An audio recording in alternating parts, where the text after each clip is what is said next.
श्रोताओं नमस्कार, मैं हूं आपका दोस्त, आपका साथी विष्णु स्वरूप। आप हमारे साथ हैं फिर से एक बार अपने पसंदीदा प्रोग्राम शिक्षा शास्त्र की बात विष्णु स्वरूप के साथ।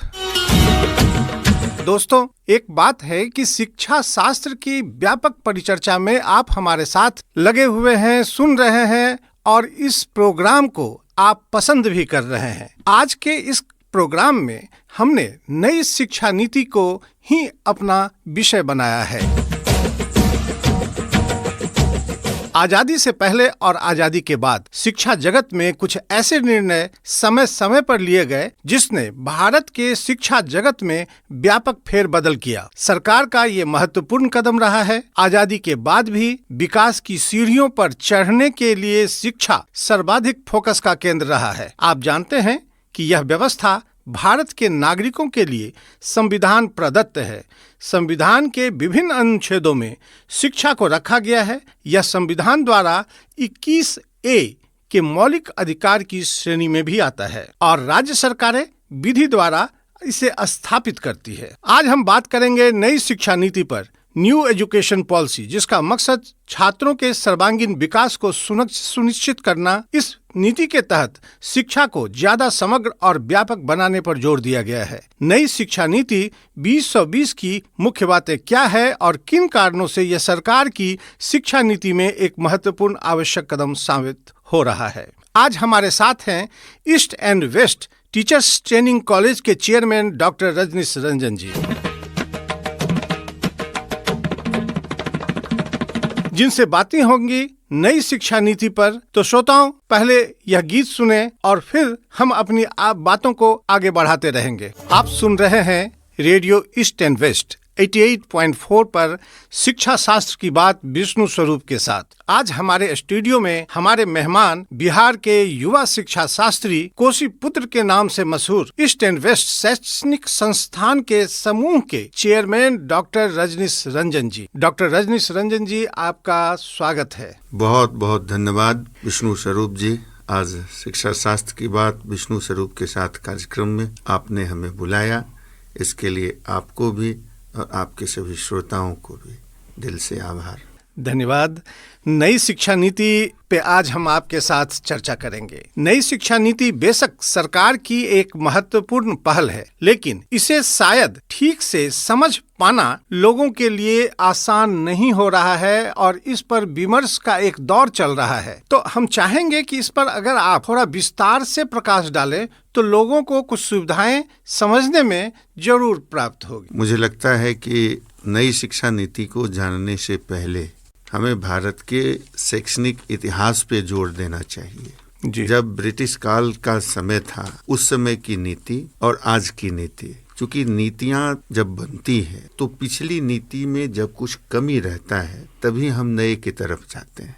जब कोई नीति पहले से हमारे पास है और वह नीति यदि कंटिन्यू कर रहा है, उसमें यदि कोई खामी नहीं है, तो फिर हम नई नीति क्यों लेकर क्यों आएंगे। तो सबसे पहले हमें औपनिवेशिक काल जो भारत का था, और उस समय जब आप देखेंगे इस देश में मैकाले का एजुकेशन सिस्टम चल रहा था। आज भी मैकाले का एजुकेशन सिस्टम, चूंकि 200 सालों की जो अंग्रेजों की जो सल्तनत रही इस देश में, और उनका जो मैकाले का एजुकेशन का जो सिस्टम था, इतनी जल्दी उससे भारत को आजादी नहीं मिलने वाली है। अंग्रेज चले गए, लेकिन मैकाले नाम की जो नीति थी इस देश में प्रत्यारोपित और स्थापित करके चली गई। जब यह देश आजाद हुआ था, आपको याद हो विष्णु जी कि जब यह देश आजाद हुआ था 1947 में, उस समय भारत के पास अपनी कोई नीति थी ही नहीं।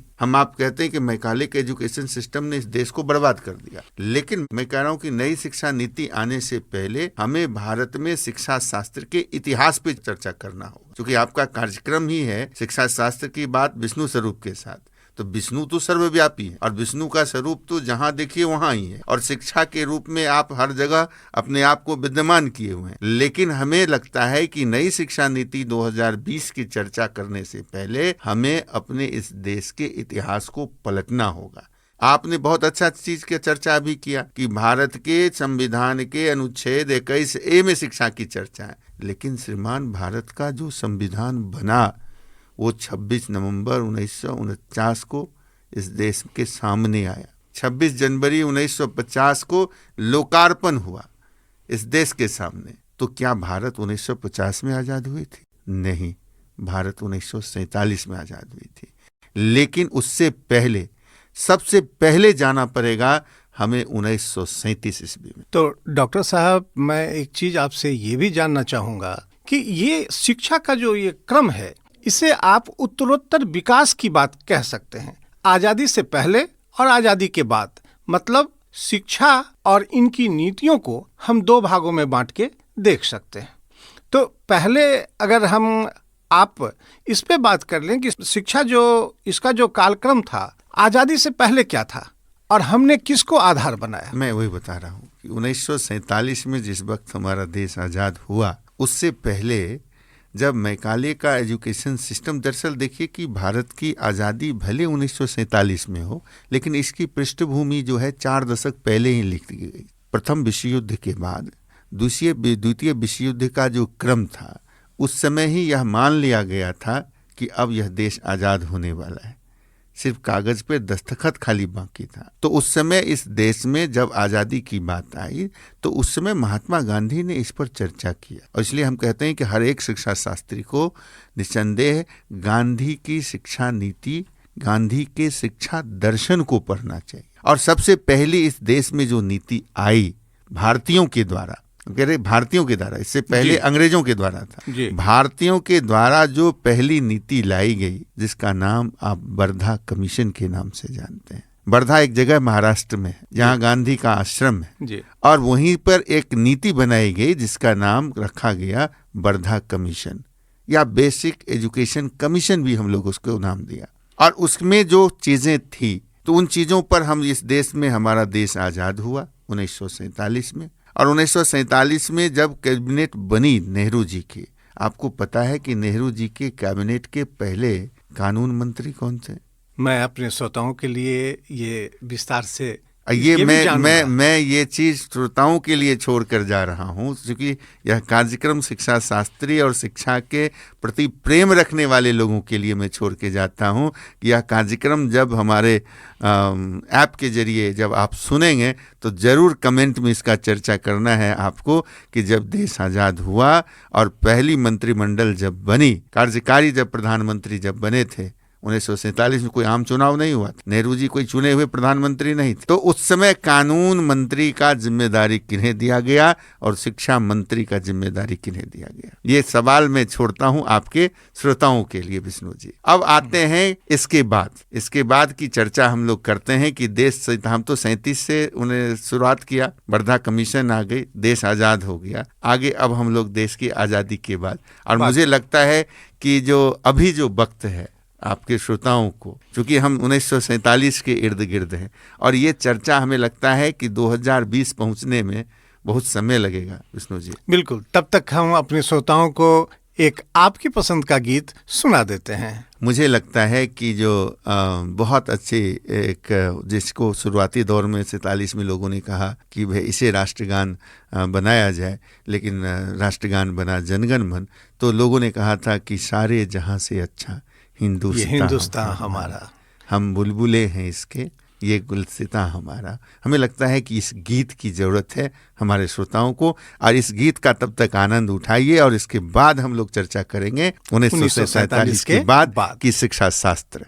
तो श्रोताओं, इस गीत का आप आनंद लें और अपनी बातों को आगे बढ़ाते रहेंगे। श्रोताओं, आप सुन रहे हैं विष्णु स्वरूप के साथ शिक्षा शास्त्र की बात, और आज हमारे स्टूडियो में हमारे मेहमान हैं बिहार के युवा शिक्षा शास्त्री, कोसी पुत्र के नाम से मशहूर ईस्ट एंड वेस्ट शैक्षणिक संस्थान के समूह के चेयरमैन डॉक्टर रजनीश रंजन। अपनी बातों को 1947 के बाद शुरू करने से पहले मैं आपको एक चीज बता दूं कि भारतीय संविधान में कई ऐसे अनुच्छेद हैं जिनका शिक्षा पर प्रत्यक्ष या अप्रत्यक्ष रूप से प्रभाव है। भारत की केंद्र सरकार को भारत में शिक्षा के लिए कुछ संवैधानिक प्रावधान की जरूरत पड़ी, और उनमें एक खास बात यह थी कि उससे शैक्षणिक दायित्व भी सौंपे गए थे। कुछ ऐसे अनुच्छेद या आप संवैधानिक प्रावधान कह सकते हैं जो बड़ा इम्पोर्टेंट रहा, और ये शिक्षा के जगत में गेम चेंजर जैसा एक साबित हुआ।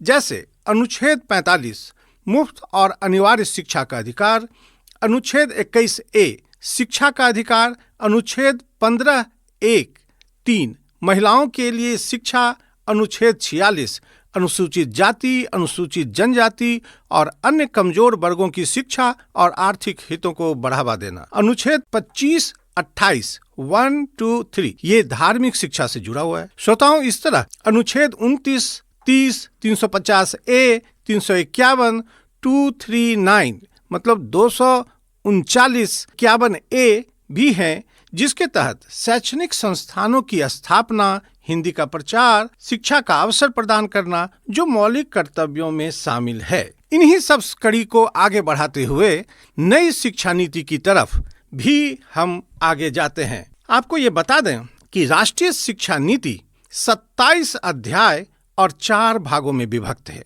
ये इतना बड़ा सब्जेक्ट है जिसको आसानी से समझना निसंदेह कठिन होता होगा, लेकिन आज डॉक्टर रजनीश रंजन आपको इसे विस्तार से समझा रहे हैं। तो बने रहिए और सुनते रहिए हमारे साथ 88.4 FM East and West. Doctor साहब पुनः अपनी बातों को आगे बढ़ाते हैं और आप 1947 के बाद आ चुके हैं, तो बातों को क्रम को आगे बढ़ाइए। जी, अभी आप बोल रहे थे तो मैं बहुत ध्यान पूर्वक उसे सुन रहा कि आपने 35 की चर्चा की, 21 की चर्चा की और भारतीय संविधान में शिक्षा के शैक्षणिक प्रावधानों पे आपने चर्चा किया। जी, लेकिन मुझे अभी याद आ रहा है कि हम सभी उन शिक्षा शास्त्रियों को, हम सभी, चूँकि शिक्षा शास्त्र के 2 आधार हैं, एक आधार हमारा छात्र है और दूसरा शिक्षक है। और इस स्वतंत्र भारत में छात्र और शिक्षक के लिए यदि कोई आदर्श है, यदि एक दूसरे रूप में बोलें कि यदि कोई भगवान है, अल्लाह है, ईश्वर है, तो यदि कोई है शिक्षा शास्त्री के लिए, तो उस चरित्र का नाम है डॉक्टर सर्वपल्ली राधाकृष्णन जी। ये एक महत्वपूर्ण हस्ती है। और मैं आपको बताऊं, जब भारत की संविधान बन रही थी और जिन प्रावधानों की चर्चा आपने किया, मुफ्त और अनिवार्य शिक्षा की चर्चा आपने किया, ये कहाँ से आया? क्योंकि संविधान में भी यदि किसी चीज का उल्लेख है तो उसके लिए एक नीति चाहिए, और हर समय एक नीति के निर्धारण के लिए, नीति के निर्माण के लिए ही तो आयोग बनता है। तो स्वतंत्र भारत का पहला आयोग जब बना, मैं इसलिए कहा कि वो आदर्श हैं, वो हम सभी शिक्षा शास्त्रियों के लिए भगवान है। क्योंकि भारत का सबसे पवित्र ग्रंथ यदि आप मानते हैं तो भारत का संविधान मानते हैं, और उस संविधान में शिक्षा के शैक्षणिक प्रावधानों की बात यदि कहीं से निकली, क्योंकि आपको पता है कि 1949 में 48-49 में सबसे पहले इस देश की कोई आयोग बनी, उस आयोग का नाम राधा कृष्णन आयोग था। और उनकी जो सिफारिशें थी, आयोग जब बनता है तो कोई भी आयोग जब बनता है तो वो क्या करता है कि वो जो रिसर्च करते हैं, अनुसंधान होता है, अनुसंधान से कुछ आउटकम्स इस देश को मिलता है। तो वो जो आउटकम्स उन्होंने दिया था, जो अनिवार्य शिक्षा के बारे में और मुफ्त शिक्षा की चर्चा आपने अभी थोड़ी देर पहले किया था, और राधा कृष्णन आयोग उस समय जब देश में लागू हुआ, लेकिन फिर उसमें भी खामी निकला। हर जगह बोलते हैं कि जब हम आगे चलते हैं, जैसे जैसे आगे चलते हैं तो पीछे कुछ न कुछ खामी रहता है। तो मुझे लगता है कि अभी हम लोग ऐसे करते करते आज के इस एपिसोड में आपके साथ हम लोग धीरे धीरे करते करते हम पहुंचते हैं आपके लक्ष्य 2020 तक। लेकिन मेरी आपसे आग्रह है कि भारत के उन सभी नीतियों पर चर्चा होना आवश्यक है। बिल्कुल। और शिक्षा शास्त्रियों के लिए कि चूंकि जिसने अतीत को ना जाना वह वर्तमान को कैसे जिएगा, जिसने वर्तमान को ना देखा वो भविष्य का कल्पना कहाँ से करेगा। इस भारत के भविष्य को यदि देखना है तो उसको देखने के लिए आपको इसके अतीतों में जाना होगा। और इस शिक्षा शास्त्र की अतीत वर्धा कमीशन से शुरू होता है, और 1986 का जो हमारा न्यू एजुकेशन पॉलिसी उस समय जो आया था, 92 में अमेंडमेंट हुआ, वहां तक पहुंचना हो। इतना ही नहीं, राइट टू एजुकेशन एक्ट जब आई 2009 में, तो राइट टू एजुकेशन पर भी चर्चा करना जरूरी है, जिसे आरटी के नाम से आप जानते हैं। तो ये चीजें जैसे जैसे आवश्यकता होती है, मैं एक चीज हमेशा बोलते रहता हूं कि शिक्षा अपने वक्त के साथ अपने उद्देश्य को बदलता है। थोड़ा अटपटा लगता है कि शिक्षा का भी उद्देश्य बदलता है। निस्संदेह विष्णु जी, शिक्षा अपने वक्त और जरूरत के हिसाब से अपने उद्देश्य को बदलता है। जब आप पौराणिक भारत के पौराणिक शिक्षा पद्धति को देखेंगे, उस समय भी एक नीति थी, उस समय भी एक व्यवस्था थी। आज हम कहते हैं, आप भी चर्चा करते हैं कि गुरुकुल की परंपरा जो चल रही थी वो वैदिक काल में, और वैदिक काल में शिक्षा का उद्देश्य जो था स्पष्ट लिखा था, सा विद्या या विमुक्तये, विद्या जो आपकी मुक्ति के मार्ग को प्रशस्त करे। क्योंकि उस समय आपको पता है कि वैदिक काल में समाज की जो जरूरतें थी, वह जरूरत लोग किसानी करते थे, पेट भर खाना खाते थे, कोई काम नहीं। तो पद्धति बनाई गई कि भाई हम इसके एजुकेशन इस तरह का लें जिसमें हम कर्मकांड को करें। ठीक है, उस समय जो, चूंकि शहर तो कस्बा तो था नहीं वैदिक काल में, तो किसानी करना है हमको, गौपालन करना है उस समय, और गौपालन करने के बाद जब हमारे पास जो वक्त बचता है, उस वक्त में हम क्या करते थे कि हम ऐसी शिक्षा लेते थे जिससे कर्मकांड के बारे में हम जाने, ग्रह नक्षत्रों के बारे में जाने, और उसका बैठ के अध्ययन होता है। लेकिन जैसे जैसे शिक्षा की सीढ़ी आगे की ओर बढ़ते गए, शिक्षा अपने उद्देश्य को बदलता गया, और आज 21वीं सदी में हम सब बैठे हुए हैं। और आज यदि हम कहें कि मेरे नज़रों में आज शिक्षा का उद्देश्य, हम कहते हैं कि education is a business in 21st century. Doctor साहब, एक वक्त हो चला है छोटे से ब्रेक का, और हम अपनी बातों को फिर आगे बढ़ाएंगे। शिक्षा, स्वास्थ्य, समाज और इनके साथ एंटरटेनमेंट का न्यू एड्रेस 88.4 FM। ट्यून करके देखो। आप सुन रहे हैं श्रोता डॉक्टर रजनीश रंजन जी को, जो बिहार के युवा शिक्षा शास्त्री हैं, कोसी पुत्र के नाम से मशहूर हैं, और ईस्ट एंड वेस्ट शैक्षणिक संस्थान के समूह के चेयरमैन भी हैं, जिनसे आप ये जान रहे हैं कि ये जो शिक्षा का क्रम तैयार हुआ, शैक्षणिक जगत में जो बदलाव हुए, वो कैसे हुए आज़ादी से पहले और आज़ादी के बाद। डॉक्टर रजनीश जी, आपका पुनः मैं स्वागत करता हूँ। और एक बात आपसे, इन बातों के दरमियान जो मेरे मन में और मेरे श्रोताओं के मन में एक बात आई होगी कि शिक्षा का जो अधिकार मिला, उसमें मुफ्त शिक्षा के अधिकार की भी बात हुई। 4 वर्ष से 16 वर्ष तक के बच्चों को मुफ्त शिक्षा देने की भी बात हुई थी। कृपया इस पर भी प्रकाश डालेंगे, क्योंकि श्रोता अब ये पहली सिफारिश थी राधाकृष्णन आयोग की, और उस आयोग ने यह सिफारिश किया था कि इस आयु वर्ग के बच्चे से लेकर इस आयु वर्ग तक के बच्चों को हम मुफ्त और अनिवार्य शिक्षा दें। लेकिन उसमें खामियां थी, खामियां धीरे धीरे निकलते हुए आया, और आज देखिए हालात ऐसी आ गई कि न्यू एजुकेशन पॉलिसी से पहले की जो पॉलिसी थी, उसमें 5 वर्ष से 14 वर्ष तक के बच्चों के लिए मुफ्त और अनिवार्य शिक्षा था। लेकिन आज न्यू एजुकेशन पॉलिसी ने उस आयु वर्ग को घटाकर 2.5 साल कर दिया। अच्छा। आप जिसकी चर्चा आज करने बैठे हैं, यह जान लीजिए कि यह 2.5 वर्ष से अब हो गया। 2.5 से 3 वर्ष में बच्चों के स्कूल में नामांकन होगा, दाखिला लिया जाएगा। हम आप जब पढ़ रहे थे, उस समय आयु वर्ग जो था वो कितना था याद है? हम लोग 5 से 6 वर्ष के जब होते थे, तब जाकर सरकारी स्कूलों में हम लोगों का नामांकन होता था। बिल्कुल याद होगा हम लोगों का जब एडमिशन हुआ था।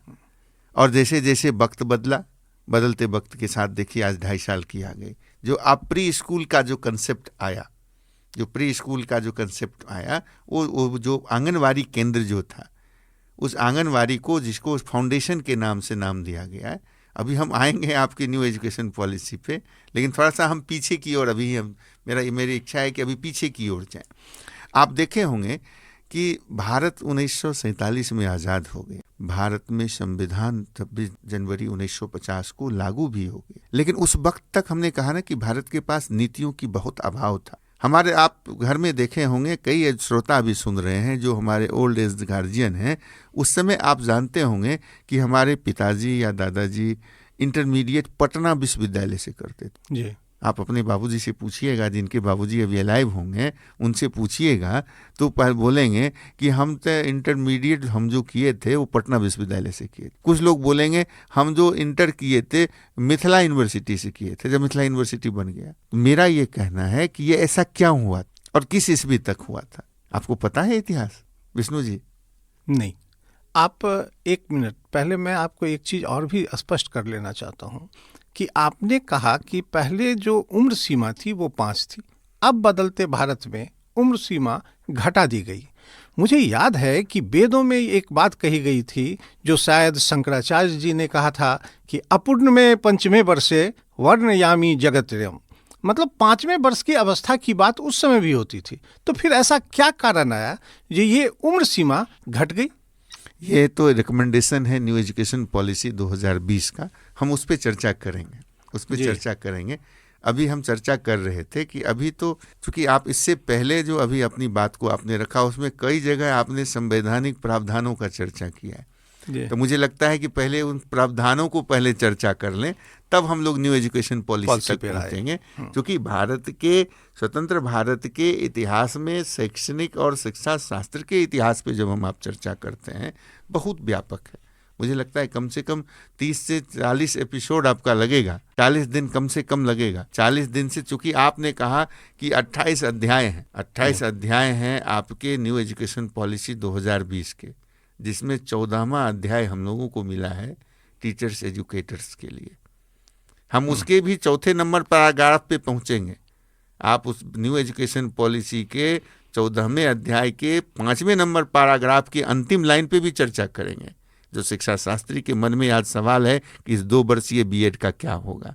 किसी ने कहा कि बंद हो गया, किसी ने कहा चलेगा ही नहीं, उधेड़ बुंद की स्थिति है। हम उस पर चर्चा करेंगे, लेकिन उसके लिए हम अगले एपिसोड और जो श्रोता सुन रहे हैं उस पर हम चर्चा करेंगे कि आने वाले दिनों में फिर 1 साल की भी बीएड होने वाली है, 4 साल की भी बीएड होने वाली है। इसके लिए एक अलग एपिसोड होगा। फिलहाल अभी हम चर्चा कर रहे थे कि हमारे पिताजी पटना विश्वविद्यालय से इंटर किए थे। आज के बच्चे यदि ये सुनेंगे तो उनको लगेगा ये अटपटा सा नहीं है, विश्वविद्यालय से कहीं कोई इंटर पास करता है। आपको ये जानकारी थी विष्णु जी? नहीं। लेकिन आप अपने घरों में यदि जाएंगे, आपके मामा यदि जिंदा हों, पिताजी यदि जिंदा हों या कोई चाचा हों, आप उनसे चर्चा कीजिएगा जिन्होंने भी इंटरमीडिएट यानी मैट्रिक की परीक्षा 1974 ईस्वी तक पास किया इस देश में, उन सभी को विश्वविद्यालय से ही इंटर की डिग्री मिली। अब मैं क्या कह रहा हूँ उस पर जैसा ध्यान से, 1974 की मैं बात कर रहा हूँ। श्रोताओं, ये बेहद एक जानने वाला विषय भी है और सामान्य ज्ञान की भी बातें हैं जो डॉक्टर रजनीश रंजन जी आपको कह रहे हैं। इंटरमीडिएट जब आप पास करते थे तो विश्वविद्यालय की डिग्री मिलती थी। ये सुनने में कुछ अटपटा तो नहीं लग रहा है आपको? अगर कुछ ऐसा सवाल हो तो आप हमारे रेडियो के दिए गए नंबर पर अवश्य पूछेंगे। डॉक्टर साहब, तो ये इंटरमीडिएट का जो सर्टिफिकेट विश्वविद्यालय के तौर पर मिलता था, तो इसमें कोई असमानता तो नहीं थी? नहीं, असमानता नहीं थी। सबसे पहले तो आप ये समझिए कि विश्वविद्यालय की इस भारत में जो परिकल्पना बनी, उस परिकल्पना पे जाइए। आज हर बात में आप यूजीसी की चर्चा करते हैं। आपको पता है कि यूजीसी की स्थापना कब हुई? आपके संविधान बनने के 6 वर्ष बाद, 1956 ईस्वी। 1956 में आपको यह नीति निर्धारण में, कोई देश जब आजाद होता है तो कानून बनाना इतना आसान नहीं है। आपने शिक्षा के संवैधानिक प्रावधानों की चर्चा कर दिया, और हम हमेशा कहते हैं कि किसी भी चीज का प्रवाह उच्च विभव से निम्न विभव की ओर होता है। देश की शिक्षा व्यवस्था, प्राइमरी एजुकेशन को यदि हमें मजबूत करनी है, उसके लिए हमें उच्च शिक्षा को मजबूत करना पड़े। विश्वविद्यालय शिक्षा जब तक मजबूत नहीं होगा, देश की व्यवस्था कमजोर रहेगी। तो विश्वविद्यालय आयोग के गठन की भी कभी बात हुई थी? हाँ, विश्वविद्यालय आयोग जो बनी 1956 में, तो केंद्र स्तर पे 1956 में यूनिवर्सिटी ग्रांट कमीशन बना दिया, लेकिन राज्य के पास विश्वविद्यालय चलाने के लिए कानून ही नहीं। जिसको जैसे मन था वैसे चल रहा था। सोचिए, थोड़ा सा अतीत में जाइए। हमारे अपने श्रोताओं को भी कहते हैं थोड़ा अतीत में जाकर सोचिए। आज आप स्वतंत्र भारत में जो बच्चे अभी इंटर पास कर रहे हैं, जो ग्रेजुएट हो रहे हैं, उसको तो रेडी रेफरेंस मिल रहा है। हर चीज इस देश में उसको बना बनाया मिल रहा है। कहते हैं ना, वो सिल्वर स्पून फीडिंग के साथ आज के बच्चे पैदा ले रहे हैं। लेकिन जरा सोचिए कि जब हमारे पूर्वज जो थे, हमारे पिताजी, हमारे दादाजी, किन किन चीजों को भुगतना पड़ा इस शिक्षा की दुनिया में। इसलिए आपसे हमने उस दिन भी कहा था, आपसे तो बीते दिनों जब चर्चा हुई थी, तो हमने कहा था कि इस शिक्षा शास्त्र की व्यापकता इतनी बड़ी व्यापकता है। और आप तो खुद दिल्ली विश्वविद्यालय से पढ़ के आए हैं विष्णु जी, और खुद शिक्षा शास्त्र का एक अध्ययन आप भी किए हैं। और हमने जहाँ तक आपके बारे में आज तक पढ़ा है कि आप भी शिक्षा शास्त्री हैं, भले हम चूंकि पेशेवर शिक्षा शास्त्री हैं इसलिए हमको आप कह रहे हैं कि बिहार के युवा शिक्षा शास्त्री। श्रोताओं, आप क्रमिक विकास की अवस्थाओं को आप सुन रहे हैं डॉक्टर रजनीश रंजन जी के साथ।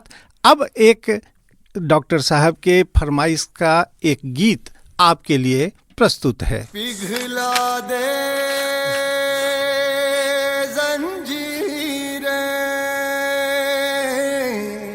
श्रोताओं, डॉक्टर रजनीश रंजन जी हमारे साथ आज स्टूडियो में मौजूद हैं। ये बिहार के युवा शिक्षा शास्त्री हैं, कोशीपुत्र के नाम से मशहूर हैं और एक खासियत इनमें यह है कि एक महत्वपूर्ण विषय जो शिक्षा शास्त्र का विषय है उसके प्राध्यापक भी रहे हैं और यूनिवर्सिटी के जो एक परिकल्पना होती है उसमें ईस्ट एंड वेस्ट शैक्षणिक संस्थान के समूह के ये चेयरमैन हैं जो बच्चों को ये बताते हैं कि शिक्षा कैसे लें, शिक्षण का कार्य क्या है।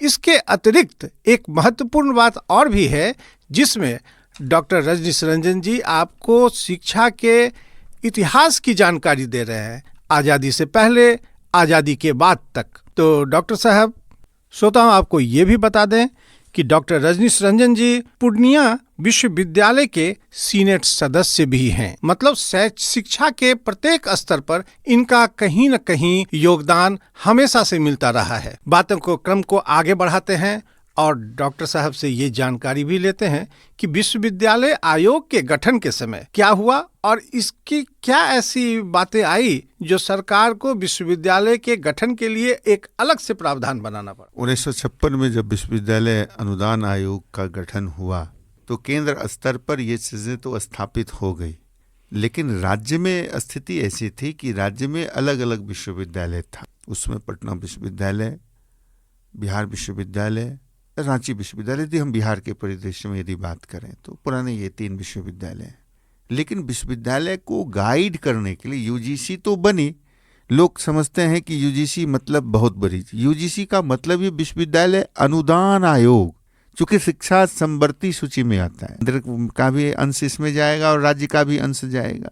और विश्वविद्यालय को चलाने के लिए ग्रांट की आवश्यकता होती है, तो ग्रांट के लिए वो आयोग बना था, विश्वविद्यालय अनुदान आयोग। समझिए, मैं बार बार कह रहा हूँ, कमीशन, यह कमीशन था, यूनिवर्सिटी ग्रांट कमीशन है। जिस तरीके से हमने कहा कि स्वतंत्र भारत का पहला कमीशन राधा कृष्णन आयोग बना, डॉक्टर सर्वपल्ली राधाकृष्णन के नाम से एक कमीशन बनी, ठीक उसी तरीके से विश्वविद्यालय के अनुदान के लिए एक कमीशन बनी और उनकी कई सिफारिशें आई कि चूंकि यह दोनों सूची में है, संघ और राज्य के दोनों के सूची में विश्वविद्यालय है, तो विश्वविद्यालय कैसे चलेगा। और उस वक्त तक ये परेशानी थी कि बिहार विद्यालय परीक्षा समिति भी जब काम कर रहे थे उस समय उसके साथ भी दिक्कत कि कुछ भाग जो है वो विश्वविद्यालय अपने पास ले रहा है। रेगुलेट करने के लिए जो स्टेट में जो बोर्ड होता है, बोर्ड को रेगुलेट करने के लिए कोई कानून नहीं था, यूनिवर्सिटी को रेगुलेट करने के लिए कोई कानून नहीं था। आज के समय में लोग कहा जाते, कहे आज के विषय के ऐसी स्थिति होती तो लोग कहता कि अराजक स्थिति थी, लेकिन उस समय हम उसको अराजक नहीं कह सकते हैं। हम कह सकते हैं उस समय कि जब हम तो कि खाली घर में गए थे तो भाई सामान को तो धीरे धीरे हम सजा सकते। तो यूनिवर्सिटी ग्रांट कमीशन का भी रिकमेंडेशन आया, राज्य के शिक्षाविदों का भी, जो राज्य के लोग थे वहाँ का जो शिक्षाविद जो हुए उन सब के सहयोग से तब जाकर 1976 20 वर्ष का समय लगा। आज़ादी के बाद? आज़ादी के बाद नहीं जी, आज़ादी तो 1947 में मिली, संविधान आपने 1950 में लागू किया। 6 वर्ष का समय लगा यूनिवर्सिटी ग्रांट कमीशन का तक पहुंचने में, और यूनिवर्सिटी ग्रांट कमीशन से 20 वर्ष का सफर तय किया, तब जाकर पूरे भारत के सभी राज्य के लिए अलग अलग एक्ट बना। यूनिवर्सिटी, बिहार यूनिवर्सिटी एक्ट 1976 के नाम से, जिसको आप जानते हैं। तो 1976 में बिहार विश्वविद्यालय अधिनियम आया, यूपी के लिए वही आया, दिल्ली के लिए आया, यानी जितने उस समय राज्य एग्जिस्ट कर रहे थे उस सभी राज्यों के लिए उस राज्य का विश्वविद्यालय अधिनियम आया। सिर्फ विश्वविद्यालय के लिए नहीं, बिहार यूनिवर्सिटी एक्ट तो 1976 है ही, Bihar school examination board act भी 1976 है, और 1976 में ही वहां से इंटरमीडिएट को उठाया गया और बिहार बोर्ड को यह पावर दिया गया कि अब आप इंटरमीडिएट की परीक्षा लें। ये बहुत बड़ा बदलाव का समय था शायद जी। और क्रमिक ये जो आयोग ने जो अपनी मूल धारणाएं रखी थी उसमें भारत के सभी राज्यों के लिए एक समान नीति बनाई गई जी। और आप ये भी कह रहे हैं कि उसमें बिहार शिक्षा बोर्ड और बिहार से के जो यूनिवर्सिटी थे तत्कालीन समय में उन सबको उसमें जोड़ के रखा गया था। हाँ, मतलब उसको रेगुलेट करने के लिए कि हम विश्वविद्यालय को कैसे रेगुलेट करेंगे, तो उसी रेगुलेशन में जो है वह बना बिहार यूनिवर्सिटी एक्ट, बिहार विश्वविद्यालय अधिनियम 1976, और जिसमें यह प्रावधान दिया गया, अभी आपने थोड़ी देर पहले आपने कहा कि आप सीनेट के सदस्य हैं, तो सीनेट इसलिए उसके सदस्य हैं कि यह प्रावधान बिहार विश्वविद्यालय अधिनियम 1976 में इसका चर्चा है, जिसके 22वें इसमें जाइएगा तो उसके धारा 22 के अंतर्गत हम जो है और पूर्णिया विश्वविद्यालय के सीनेट के सदस्य हैं। तो ठीक उसी तरीके से बिहार यूनिवर्सिटी एक्ट के साथ साथ बिहार स्कूल एग्जामिनेशन एक्ट भी बना। कानून ही नहीं था।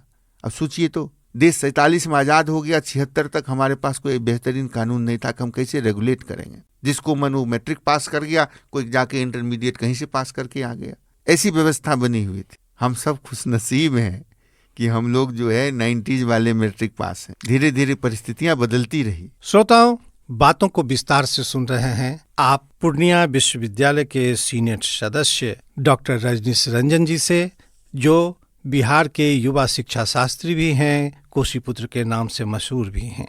श्रोताओं, हमने अभी शुरू किया औपनिवेशिक काल से शिक्षा के क्रमिक विकास, मतलब 1956 तक की यात्रा में। अभी नई शिक्षा नीति 2020 तक का सफर बाकी है, तो श्रोताओं अपने मोबाइल में एक रिमाइंडर लगा लें और सोमवार से शुक्रवार दिन के 10 बजे ईस्ट एंड वेस्ट FM पर शिक्षा शास्त्र की बात विष्णु स्वरूप के साथ। तो हमें दीजिए इजाजत और आप सुनिए ये गीत। धन्यवाद और बने रहिए radio East and West 88.4 FM पर।